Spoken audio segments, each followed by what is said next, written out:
ಠೇವಣಿದಾರರಾಗಿದ್ದೀವಲ್ಲ ನಾವು, ನಮಗೆ ಎಷ್ಟು ಗತಿ ಬಂದಿದೆ ಅಂದ್ರೆ ಹಳೆ ಸೀರೆ, ಕುಸ, ಹೂವು, ಬಳೆ ಇದೆಲ್ಲ ಮೊದಲನೇ ಕಾಣಿಕೆಯಾಗಿ ಅವರಿಗೆ ಕೃತಜ್ಞತೆ ಕೊಡೋಗೋಸ್ಕರ ಸಲ್ಲಿಸೋಗೋಸ್ಕರ ನಾವ್ ಇದನ್ನ ಅವ್ರಿಗೆ ಮೊದಲನೇ ಕಾಣಿಕೆಯಾಗಿ ಕೊಡ್ತಾ ಇದೀವಿ.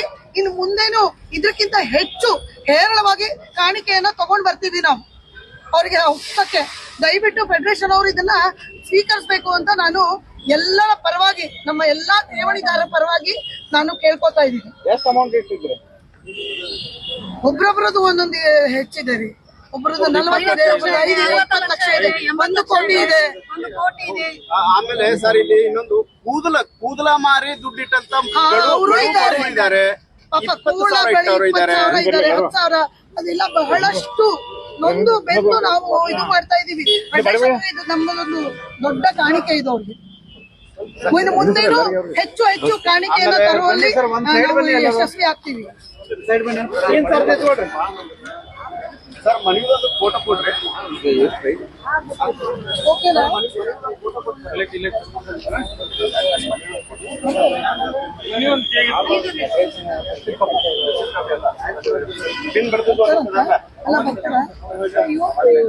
ಇಲ್ಲಿ ನೋಡ್ರಿ ಮೇಡಮ್, ಎಲ್ಲಾರು ಇಲ್ಲಿ ನೋಡ್ರಿ.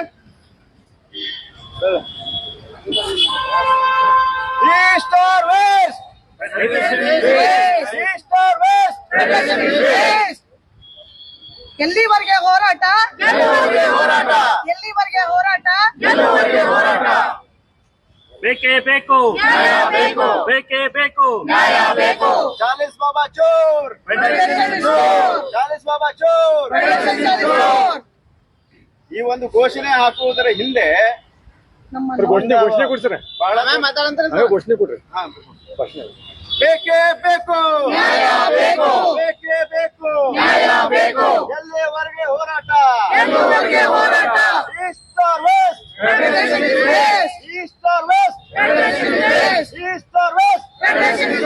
ಚಾಲಿಸ್ ಬಾಬಾ ಚೋರ್, ಚಾಲಿಸ್ ಬಾಬಾ ಚೋರ್.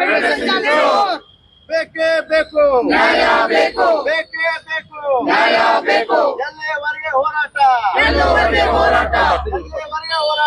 ಎಲ್ಲಿವರೆಗೆ ಹೋರಾಟ? ಎಲ್ಲಿವರೆಗೆ ಹೋರಾಟ? ಬೇಕೇ ಬೇಕು, ಬೇಕು, ಬೇಕೇ ಬೇಕು, ಬೇಕು.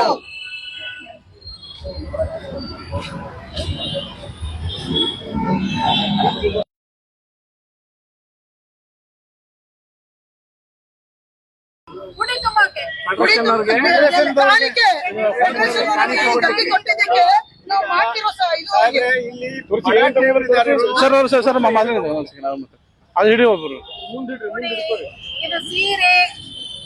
ನಮ್ಮ ಕಡೆಯಿಂದ ನಮಗೆ ಆಗುವಂತಹ ಸೀರೆಯನ್ನ ತಂದಿದ್ದೇವೆ ಅವ್ರಿಗೋಸ್ಕರ ಸನ್ಮಾನ ಮಾಡೋಕೆ. ಇನ್ಮೇಲೆ ಅವರು ನಮ್ಗೆ ನಾವೇ ಅವ್ರು ನಮ್ಗೆ ಕೊಡಕ್ ಆಗ್ತಿಲ್ವಲ್ಲ. ಸೊ ನಮಗೆ ಈಗ ಆಗ್ತಿರೋದು ಇಷ್ಟೇನೆ, ಠೇವಣಿದಾರರು ಈ ಗತಿಗೆ ಬಂದಿದ್ದೀವಿ ನಾವು. ಆದ್ರೂ ನಾವ್ ಇಷ್ಟೆಲ್ಲ ಅವ್ರಿಗೆ ಕೊಡ್ತಾ ಇದೀವಿ, ಕಾಣಿಕೆಯನ್ನ ಅರ್ಪಿಸ್ತಾ ಇದೀವಿ. ನಾವು ಸ್ವೀಕರಿಸ್ಬೇಕು ಅಂತ ನಾವು ಮನವಿನೂ ಮಾಡ್ಕೊಳ್ತಾ ಇದೀವಿ. ಹಾ,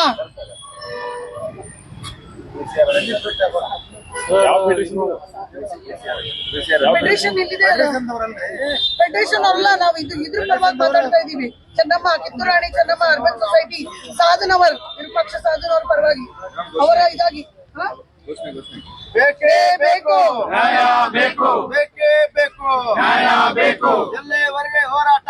ಎಲ್ಲಿವರೆಗೆ ಹೋರಾಟ? ಬೇಕೇ ಬೇಕು, ಬೇಕು. East or west? East or west? East or West?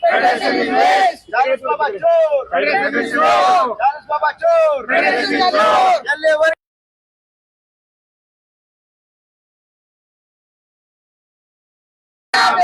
ಎಲ್ಲಿವರೆಗೆ ಹೋರಾಟ? ಎಲ್ಲಿವರೆಗೆ ಹೋರಾಟ? ಬೇಕೇ ಬೇಕು, ಬೇಕೇ ಬೇಕು.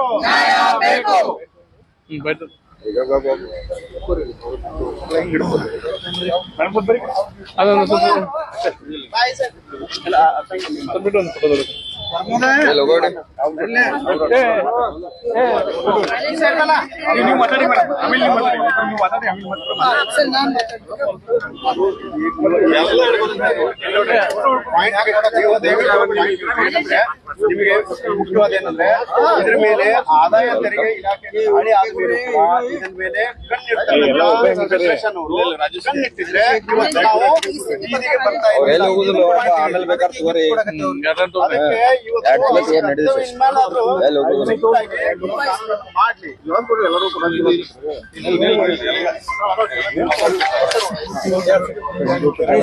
ನೀ ಲೋಗೋ ಹಿಡಿತ ನಿಂದ ಲೋಗೋ ನಡು ಹಿಡಿ ಉದರ್ ಲೋಗೋ ತಡ್ಡಿ ಹಿಡಿ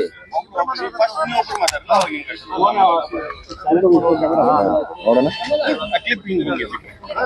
ನಾವೇನ್ ಹೇಳ್ಬೇಕಂದ್ರೆ 2022 ಆದಾಯ ತೆರಿಗೆ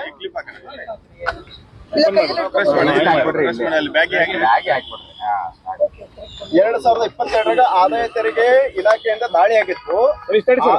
ಅಲ್ಲ ಅವ್ರಿಗೆ ಹೇಳ್ತಾ ಇದ್ದೀನಿ ಒಂದ್ ನಿಮಿಷ, ಯಾಕಂದ್ರೆ ಪಾಪ ಇದು ತಪ್ಪು ಸಂದೇಶ ಹೋಗ್ಬಾರ್ದು. ಯಾವ ವಿಷಯಕ್ಕೆ ಮಾಡ್ತಾ ಇದ್ದೀನಿ 2022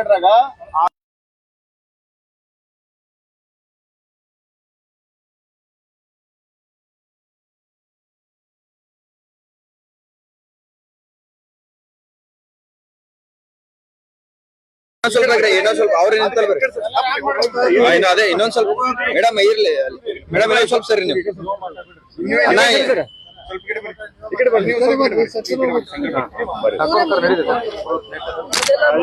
ರಾಜಸ್ಬೇನಿ ಹಿಂದ್ ಹಿಂದ್ ಸರ್ ನೀವು ಹೇಳಿ sir. Sir, ಬೈಲಹೊಂಗಲದ Kittur Rani urban credit ಸೌಹಾರ್ದ ಸಹಕಾರಿ ಲಿಮಿಟೆಡ್ ಈ ಒಂದು ಸೊಸೈಟಿಯಿಂದ ವಂಚನೆಗೊಳಗಾದಂತಹ ಕಟ್ಟ ಕಡೆಯ 10,000 ರೂಪಾಯಿ ಇಟ್ಟವರು ಇರ್ಬೋದು, 50,000 ಇಟ್ಟವರು ಇರ್ಬೋದು, ಆಮೇಲೆ ಲಕ್ಷಾಂತರ ರೂಪಾಯಿ ದುಡ್ಡಿಟ್ಟು ಪಾಪ ಇವತ್ತು ಬೀದಿ ಪಾಲಾಗಲಿಕ್ಕೆ ಕಾರಣ ಅಂದ್ರೆ ನೇರವಾಗಿ ಫೆಡರೇಷನ್ ಅವ್ರನ್ನೇ ನಾವು ಹೊಣೆ ಮಾಡ್ತೀವಿ. ಯಾಕೆಂದ್ರೆ ಈ ಒಂದು ಸೊಸೈಟಿ ಮೇಲೆ ಆದಾಯ ತೆರಿಗೆ ಇಲಾಖೆ ದಾಳಿ ಮಾಡಿತ್ತು. ಆಮೇಲೆ ಇದು ಇಲ್ಲಿ ಠೇವಣಿ ದುಡ್ಡು ತಗೊಳ್ಬೇಡ್ರಿ, ಬಹಳ ಒಂದು ಸೀರಿಯಸ್ ಮ್ಯಾಟರ್ ಅದ, ಇಲ್ಲಿ ಯಾವುದೇ ರೀತಿ ಸಂರಕ್ಷಣೆ ಇಲ್ಲ ಠೇವಣಿ ದುಡ್ಡಿಗೆ ಅಂತಕ್ಕಂಥ ಸ್ಪಷ್ಟ ಸಂದೇಶ IT ದಾಳಿ ಆದಾಗ ಸಾರ್ವಜನಿಕರಿಗೆ ನೀಡಿತ್ತು. ಆದರೆ 2022 ಆದರೆ ಈ ಒಂದು ಗಂಭೀರತೆಯನ್ನ ಅರಿತುಕೊಂಡು ಅವರ ಮೇಲೆ ನಿಗಾ ಇಟ್ಟು ಅವರು ತಮ್ಮದೇ ಆದಂತ ಆಸ್ತಿಗಳ ಮೇಲೆ 5 ಕೋಟಿ ರೂಪಾಯಿ ಬೆಲೆ ಬಾಳ್ತಕ್ಕಂಥ ಆಸ್ತಿ ಮೇಲೆ 50 ಕೋಟಿ ರೂಪಾಯಿ ಸಾಲ ತಗೊಂತಾ ಇದ್ದಾರೆ. ಇವತ್ತು ಇದನ್ನ ಯಾಕೆ ಗಮನ ಹರಿಸಲಿಲ್ಲ ಫೆಡರೇಷನ್ ಅವರು? ಇದು ಮೊದಲನೇ ಪ್ರಶ್ನೆ. ಆಮೇಲೆ ಪ್ರತಿ ವರ್ಷ ಲೆಕ್ಕ ಪರಿಶೋಧನೆಗೆ ಅವರು ಹಾಜರಾಗಬೇಕಾಗಿತ್ತು, ಅದನ್ನೆಲ್ಲ ಅವರು ನೋಡ್ಬೇಕಾಗಿತ್ತು. ಅದು ಅವರು ಕೂಡ ಅದ್ರ ಮೇಲೆ ನಿಗಾ ಇಟ್ಟಿಲ್ಲ. ಅಂದ್ರೆ ವಂಚನೆಯಲ್ಲಿ ಸಂಪೂರ್ಣವಾಗಿ ಸಮಪಾಲು ಫೆಡರೇಷನ್ ಒಂದು ಅಧಿಕಾರಿ ಬಳಗ ಇದೆ ಅಂತ ನೇರವಾಗಿ ನಾವು ಒಂದು ಆಪಾದನೆ ಮಾಡ್ತಾ ಇದ್ದಾರೆ ನಮ್ಮ ಠೇವಣಿದಾರರ ಪರವಾಗಿ. ನಮ್ಮ ಜೊತೆ ಎಲ್ಲ ಡಿಸ್ಕಷನ್ ಮಾಡೋದಕ್ಕೆ ಅವರ ಪರವಾಗಿ ನಾನು ಹೇಳ್ತಾ ಇದ್ದೀನಿ, ಠೇವಣಿದಾರರ ಪರವಾಗಿ. ಹೀಗಾಗಿ ಇಲ್ಲಿ ಬೀದಿಗೆ ಬಿದ್ದಾಗ ಅವರ ಒಂದು ಆಸ್ತಿಯನ್ನ ಕಾನೂನು ಬಾಹಿರವಾಗಿ ಮಾರಾಟ ಮಾಡ್ತಾರೋ ಏನ್ ಮಾಡ್ತಾ ಇದ್ರು ಗೊತ್ತಿಲ್ಲ. ಯಾಕಂದ್ರೆ ವಂಚಕರು ಯಾರು, ಎಷ್ಟು ಜನ ತಿಂದಿದಾರ ಅಂತಕ್ಕಂಥ ಸ್ಪಷ್ಟ ಮಾಹಿತಿ ಇನ್ನೂ ಬರ್ದೇ ಇದ್ರು ಕೂಡ ಅಲ್ಲಿ ಆಸ್ತಿಗಳನ್ನ ಮಾರಾಟ ಮಾಡ್ತಾ ಇದ್ದಾರೆ. ಆಸ್ತಿ ಮಾರಾಟ ಅದು ಹೆಂಗ್ ಮಾಡ್ತಾ ಇದಾರ?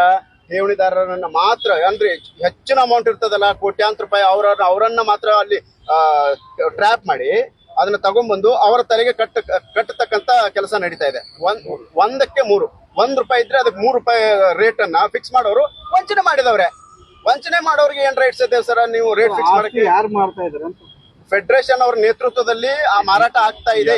ಯಾವ ಫೆಡರೇಷನ್ ಸರ್? ಇದು ಫೆಡರೇಷನ್ ಅಂದ್ರೆ ಕರ್ನಾಟಕ ರಾಜ್ಯ, ಒಂದ್ ನಿಮಿಷ, ಕರ್ನಾಟಕ ರಾಜ್ಯ ಸೌಹಾರ್ದ ಸಂಯುಕ್ತ ಸಹಕಾರಿ ಬೆಂಗಳೂರದಾಗ ಅದಾರಿ ಆಫೀಸ್, ಆಮೇಲೆ ಬೆಳಗಾವದಾಗ ಅದ, ಆಮೇಲೆ ಬೈಲಹೊಂಗಲದಾಗ ಅದ್ರಿ ಸರ್.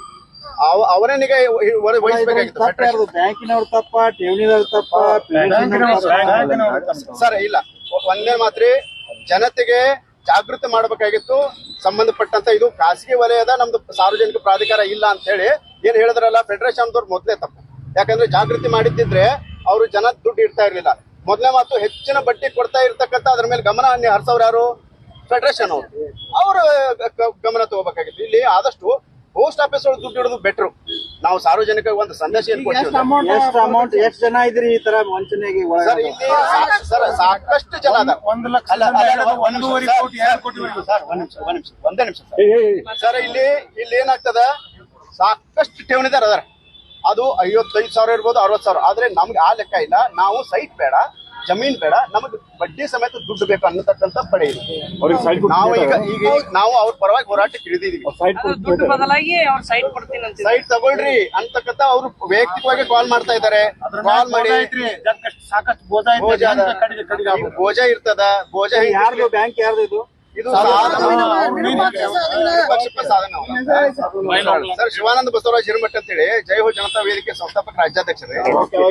ಮೇಡಮ್ ಬರ್ರಿ ಮೇಡಮ್ ಹೇಳ್ರಿ ಇವತ್ತು ಏನೇನ್ ತಗೊಂಡ್ರ ಅದನ್ನ ಹೇಳ್ರಿ. ಮೇಡಮ್ ಒಂದ್ ಸೆಕೆಂಡ್ ಅರ್ಜೆಂಟ್ ಮಾಡ್ಕೊಂಡು ಸಮಾಧಾನ ಬರ್ರಿ ಮೇಡಮ್ ಈ ಕಡೆ ಮುಂದ್ವರಿ. ಫೆಡರೇಷನ್ ಅವ್ರ ದಯದಿಂದ ನಾವೇನ್ ಬೀದಿಗೆ ಬಂದಿದ್ದೇವಲ್ಲ, ಇಲ್ಲ ಕೂಲ್ ಆಗಿರ್ರಿ ಏನ್ ಭಯ ಇಲ್ಲ. ಯಾಕಂದ್ರೆ ಫಸ್ಟ್ ಟೈಮ್ ಸ್ವಲ್ಪ ಈ ಕಡೆ ಒಂಚೂರು ಇದಾಗ್ತದೆ. ಒಂದ್ ಸೆಕೆಂಡ್ ಮೇಡಮ್ ನೋಡೋಣ. ಏ ಅಣ್ಣ ನೀ ಹೆಂಗ ಹಂಗ ನಾವು ಒಂದ್ ಸೆಕೆಂಡ್ ಮೇಡಮ್. Okay madam. ನಮಸ್ಕಾರ. ಹೇಳ್ಬೇಕಂದ್ರೆ ನಾವೆಲ್ಲ ಠೇವಣಿದಾರರು ನಮ್ಮಲ್ಲಿ ಹೆಚ್ಚು ಭಾಗ ಇರೋರು 80% 90% ಅನ್ಕೊಳ್ಳಿ, ಎಲ್ಲರೂ ರಿಟೈರ್ಡ್ 80 ವರ್ಷ ಅಥವಾ 70 ವರ್ಷ ಮೇಲ್ಪಟ್ಟವ್ರು ಇದ್ದಾರೆ. ಎಲ್ಲಾರ್ಗೂ ಪೆನ್ಷನ್ ಬರೋದಿಲ್ಲ, ನಿಜ ತಾನೆ? ಆಮೇಲೆ ಅವರು ಅದಕ್ಕೋಸ್ಕರ ಏನ್ ಮಾಡಿದ್ರು, ಏನೋ 2 ಕಾಸು ಹೆಚ್ಚಿಗೆ ಬರುತ್ತಲ್ಲ, ಒಂದ್ ಸ್ವಲ್ಪ ನಮ್ಮ ಜೀವನದಲ್ಲಿ ಅನುಕೂಲಗಳಾಗುತ್ತಲ್ಲ ಅಂತ ಹೇಳಿ ನಮಗ್ ಬಂದಿದ್ದು FD ಇರ್ಬೋದು, PF ಇರ್ಬೋದು, ಅವನ್ನೆಲ್ಲ ತಂದು ಇಲ್ಲಿ ಇಟ್ಟಿದ್ರು. ಯಾಕಂದ್ರೆ ಸಾಧುವರು ಅಂದ್ರೆ ಒಂದು ಸ್ವಲ್ಪ ಒಳ್ಳೆ ವ್ಯಕ್ತಿ ಇದ್ದಾರೆ, ತುಂಬಾ ವರ್ಷದಿಂದ ಇದನ್ನ ನಡ್ಸ್ಕೊಂಡ್ ಬರ್ತಿದ್ದಾರೆ ಅನ್ನೋ ಒಂದೇ ಒಂದು ಕಾರಣಕ್ಕೆ ನಾವು ಇಟ್ವಿ. ಆದ್ರೆ ಇವ್ರು ಒಂದೇ ಸಾರಿ ನಮ್ಮನ್ನ ಕೆಳಗಿಳಿಸ್ಬಿಟ್ರು.